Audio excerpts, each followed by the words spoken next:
welcome to Your Choice 2020 General Election coverage on HOMTV. I'm Janelle James, and joining us for this candidate interview today is Elissa Slotkin, Democratic Incumbent Congressional Candidate for the 8th District. Thank you so much for joining us today. At this time, we would like to give you the opportunity to introduce yourself to our viewers. Great, thank you. Well, again, I'm Congresswoman Elissa Slotkin, the representative of Michigan's 8th District, which goes from Lansing and East Lansing all the way over to Rochester and Rochester Hills. And I'm in my first term. I was just elected in 2018. And I believe that even though it's just been a little over 20 months that I've been in office, that I owe the viewers, of sort of value proposition on why I hope to be reelected to serve another term. Frankly, being the Congresswoman has been the honor of my life. It is the best thing I've ever done. And I hope that both what we've been able to do and how we've gone about doing it makes you believe that I'm worth reinvesting in. We've been able to pass 9 provisions into law in my first 20 months. 6 of those things have been on the chemical PFAS, the forever chemical that's in our water in certain parts of this district. And I've introduced another 22 bills, and all of these have been bipartisan. They've been just something I believe in as a person and as a member of Congress is working across the aisle since I worked for both Democratic presidents and Republican presidents in my time before being a Congresswoman. So just a few weeks ago, we passed another big piece of legislation, again, very bipartisan, 10 Democrats, 10 Republicans, on personal protective equipment and getting more of those medical supplies that our frontline workers need in their hospitals, in the frontline positions that we didn't have back in March and April. So I hope both what we've been able to do and how we've gone about doing it in a very bipartisan fashion makes me a good prospect to keep serving as your member of Congress. Thank you. Each 8th District congressional candidate will be asked a standard list of 11 questions. Let's get started with question number 1. Explain how your education and professional background makes you an ideal candidate for this position. Well, I come to being a member of Congress from a very different field, and that was national security. I was one of those folks who had their life changed on 9/11. I happened to be in New York City on 9/11 when the towers came down, and a year later, I was recruited by the CIA. A year after that, I was serving in my first of 3 tours in Iraq. So I'm a former CIA officer and later a Pentagon official. I worked for both Democrats and Republicans for 15 years in national security. And it is because of that background that I hope I bring a real mission focus to my job as a Congresswoman. I remember that being a member of Congress is public service, and you have a responsibility to the people who elected you, not to any special interest or party leader.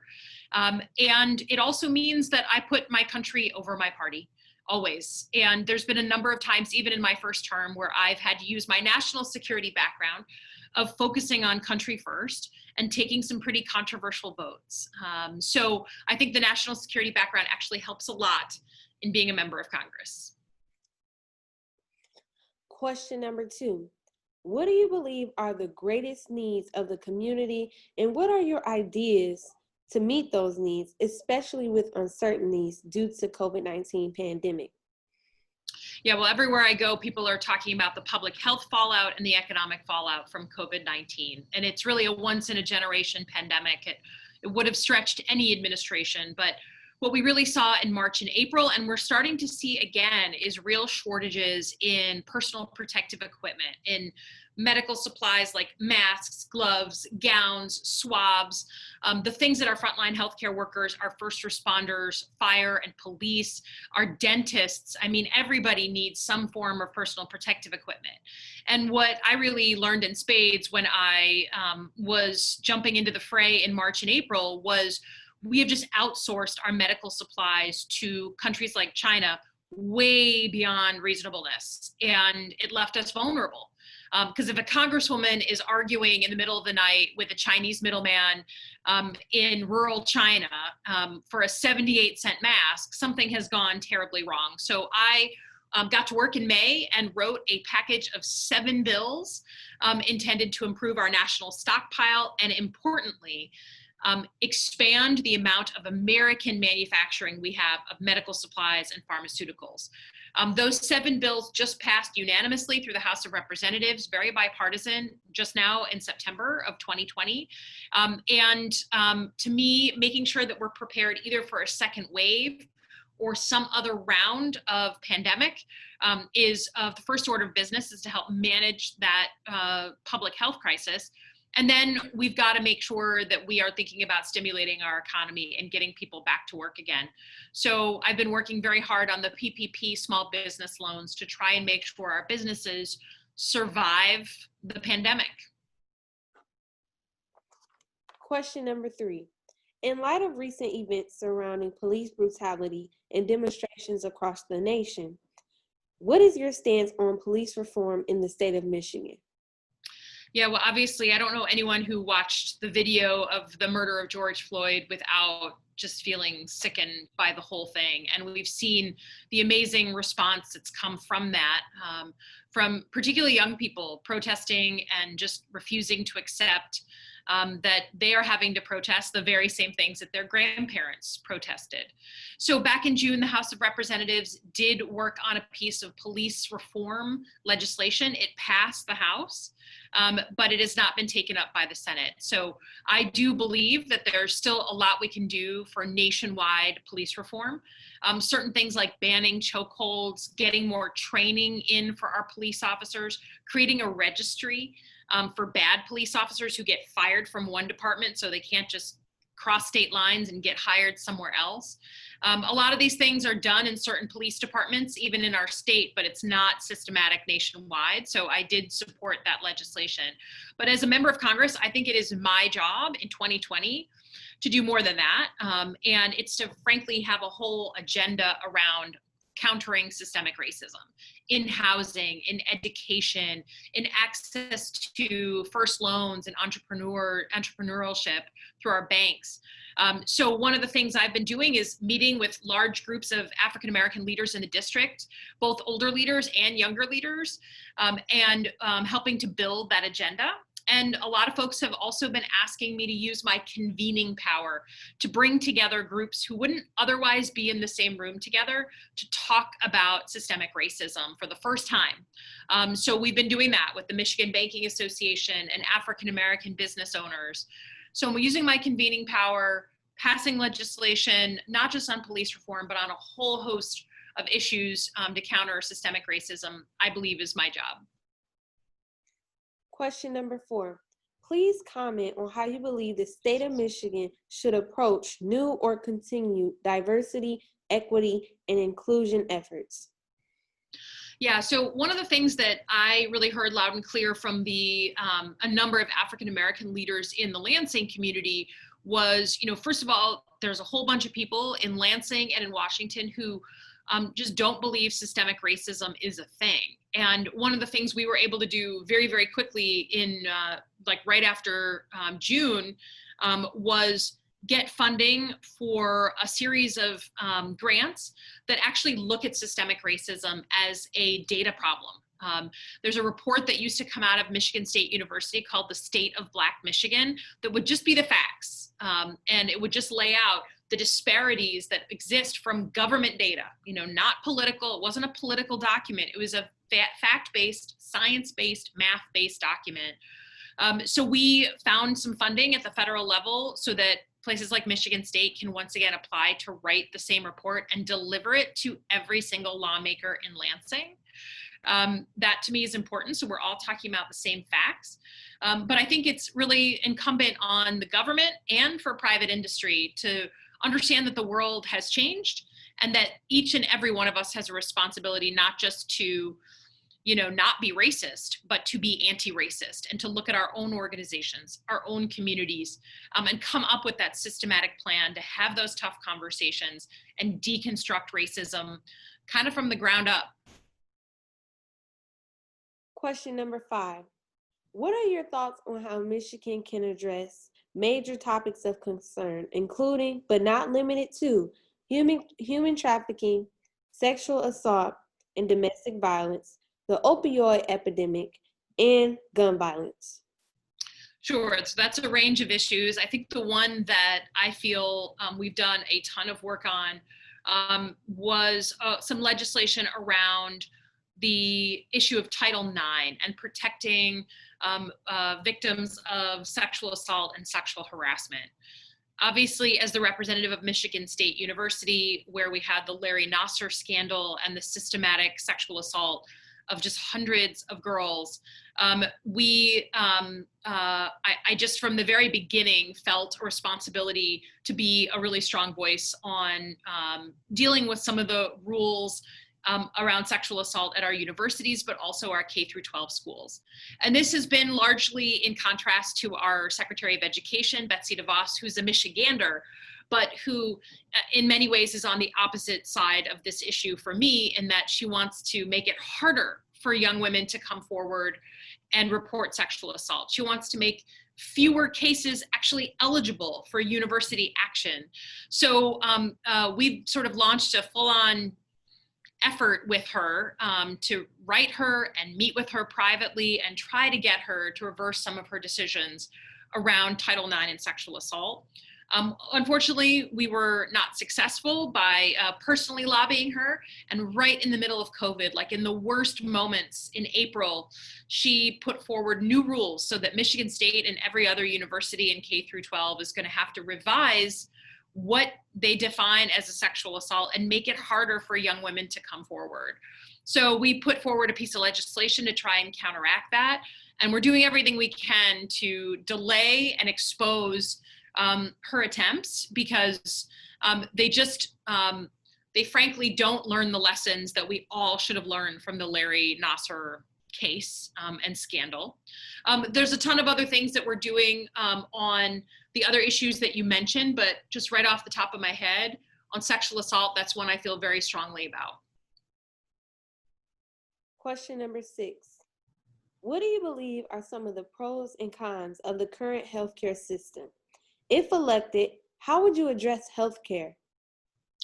Yeah, well, pretty much the entire reason that I decided to run a couple of years ago was because of the issue of healthcare. It is very personal to me, mostly because my mom, when she was diagnosed with stage 4 ovarian cancer, she did not have health insurance.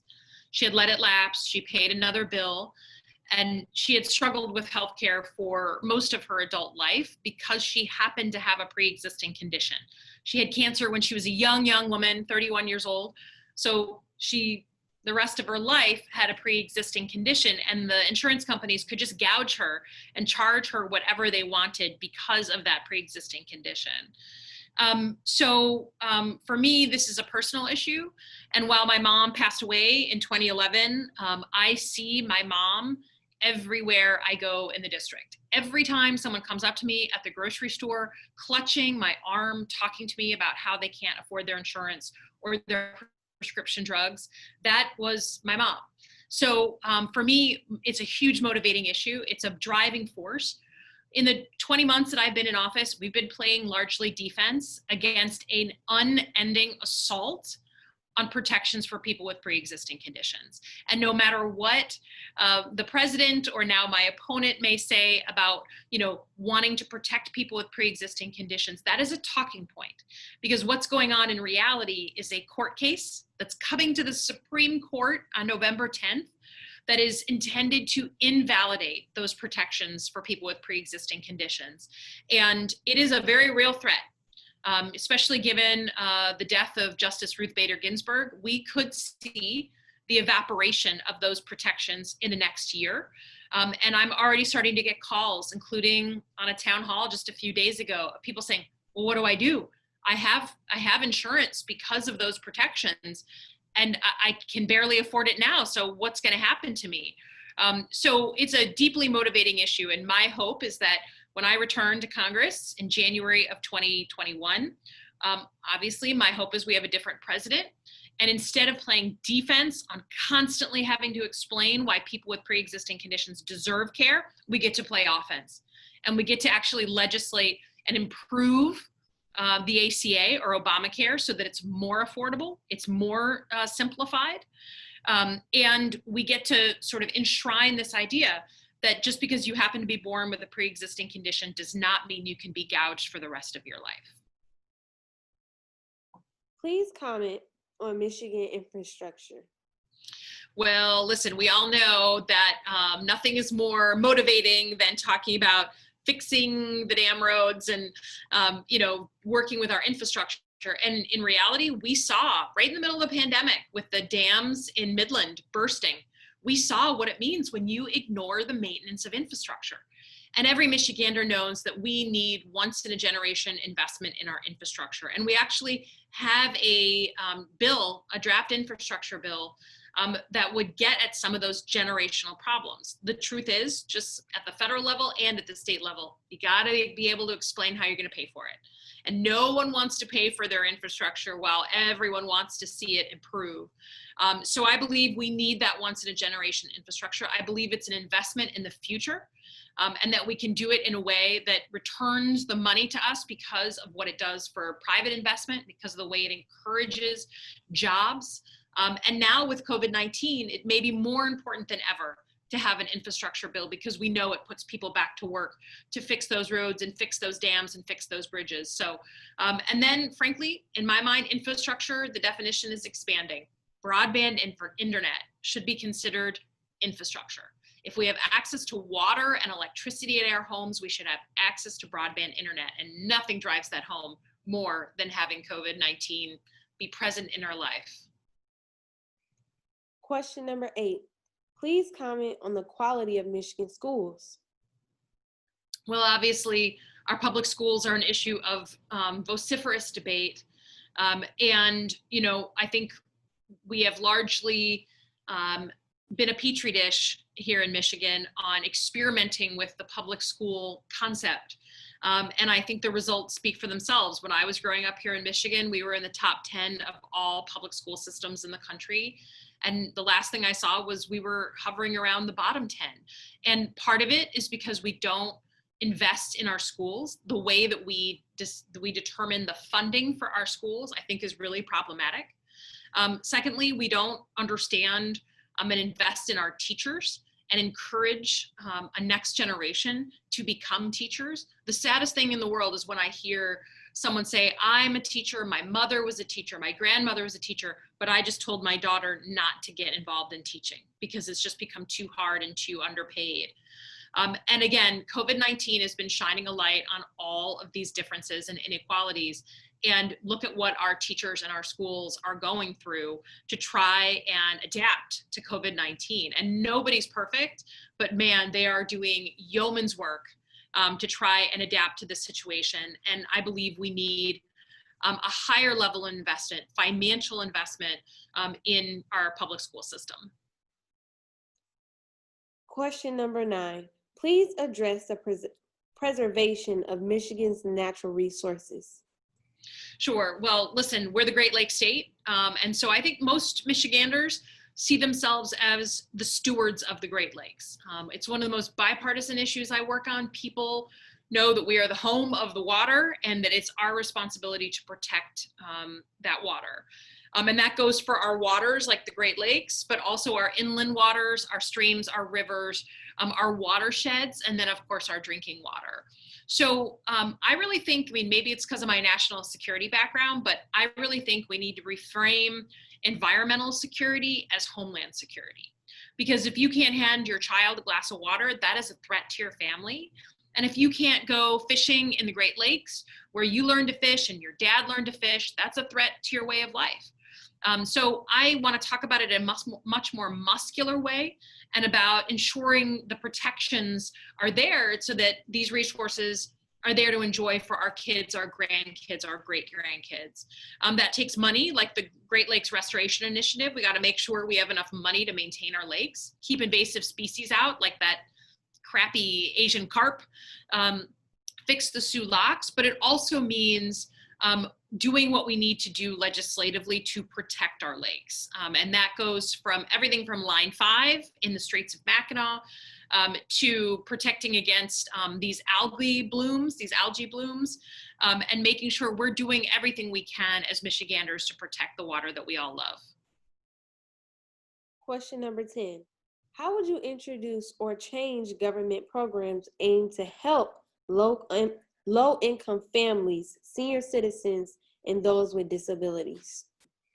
Sure. Well, I think there's a lot we can do to relook and rethink some of the programs that are available.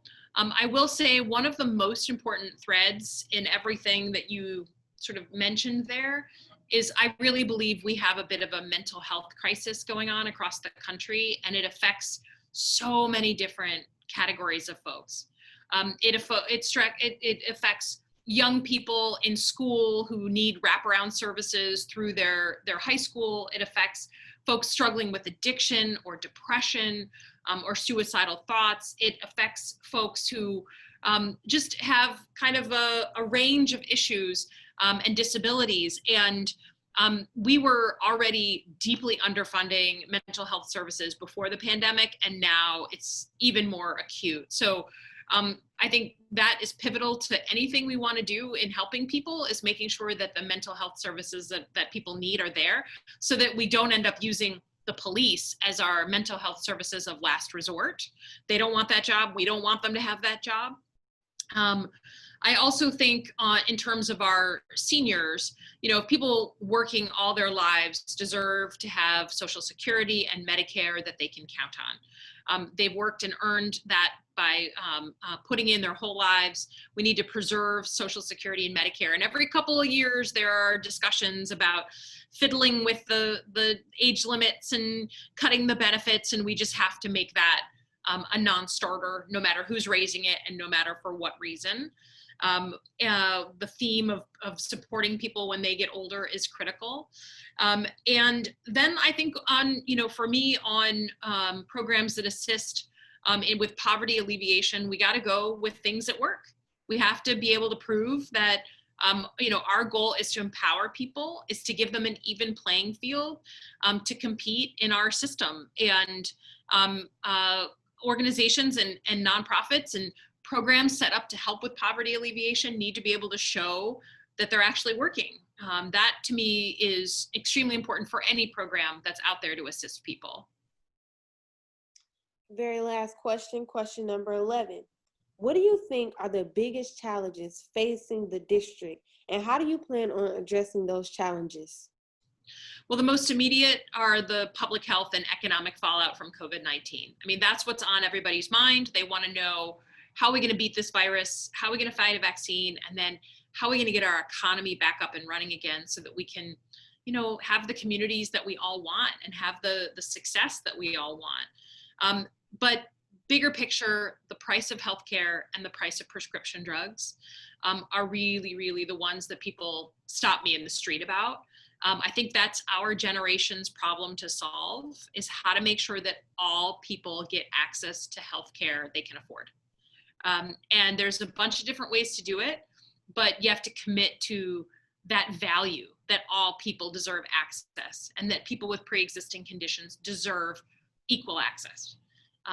Those are the issues that are the biggest ones. And if given the chance, if elected again, we can stop playing defense and move to offense, and trying to, frankly, give everyone in the country an option, a public option, if that's what they want, if they don't want to get employer provided or can't get employer provided insurance, and increase competition by having a ton of people. The individual mandate needs to survive so that everybody has to get insurance, so that the competition is steeper and the prices go down.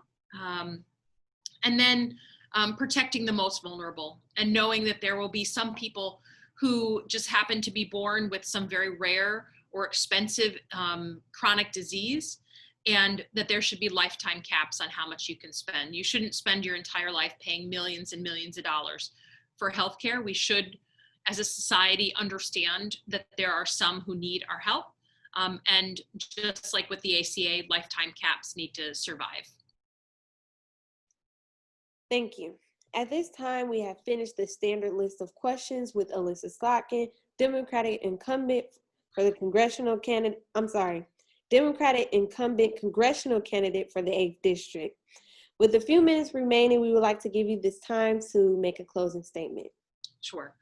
Well, as I said, being the representative for Michigan's 8th District is literally the greatest honor of my life, because people want to tell me their pain and they expect me to go fight for them on the issues that they care about. That is what I see as my primary responsibility. It is my job to be doing, like we've done, 30 town halls and public events, and hearing from people directly through emails and letters, hundreds of thousands of pieces of correspondence that we've gotten, that we've tried our best to answer every single one, because it's my job to listen to people and then turn that work, that listening, into action. We've tried to do that, and we've tried to do it in a way that I think represents this very independently minded district. I am someone who reads every bill, every letter, everything I put my name to, because I know that's what my constituents expect of me. I hope, again, that both what we've been able to accomplish and how we've done it earns your vote, if not for a second time, then maybe for a first time. So thank you for having me, and thanks for considering me again here in November. Thank you so much for being with us. Thank you for watching this candidate interview with Elissa Slotkin, Democratic Incumbent Congressional Candidate for the 8th District.